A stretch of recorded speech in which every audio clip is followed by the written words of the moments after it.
The U.S. Central Command announced Monday the withdrawal of U.S. troops from Afghanistan has completed, ending 20 years of U.S.-led invasion into the country.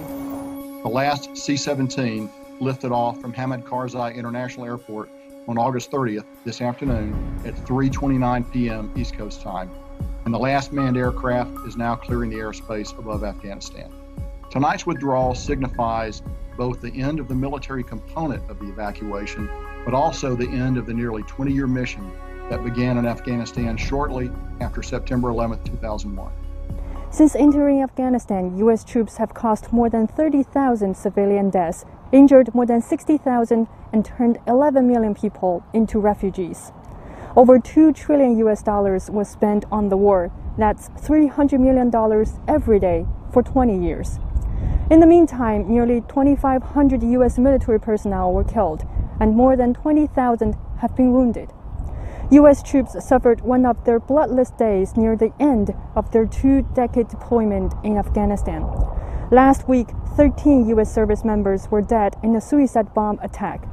The tragedy is something Biden pledged to avoid, and even before the attack, Biden was already under intense criticism for this botched exit. But is the Biden administration the only one to be blamed? Michael McKenzie, then U.S. ambassador to Afghanistan, wrote a piece on foreign affairs saying, "Washington's decision to withdraw U.S. troops is not the sole or even most important explanation for what is unfolding in Afghanistan today. The explanation lies in 20 years of failed policies and the shortcomings of Afghanistan's political leadership." McKenzie said, "We can still hope that we in the United States do not end up in a pointless debate about who lost Afghanistan. But if we do, let's acknowledge that it was all of us." Xinhua talked with David Gordon, a former senior U.S. official. Let's hear about his views on Afghanistan.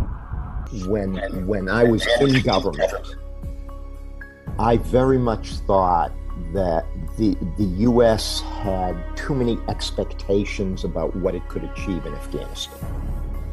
Long ago, Afghanistan became known as the graveyard of empires. So that's where I was coming from, that this is just not an easy place to influence and to engage with, and that I just thought the notion that we were going to sort of achieve the modernization of Afghanistan under U.S. tutelage and Western tutelage was overly ambitious.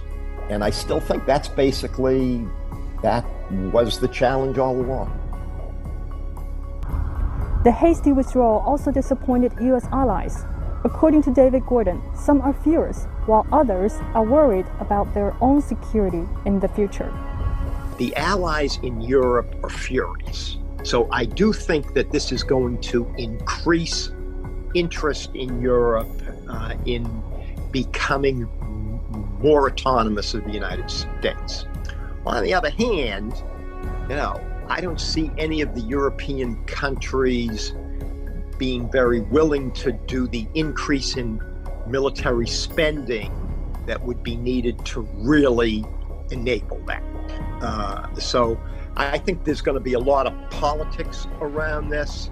I think in the Middle East allies, there's less anger, but there's more of a worry if they got out of Afghanistan and didn't take into account the views of regional partners and the Europeans. Might they do that to us?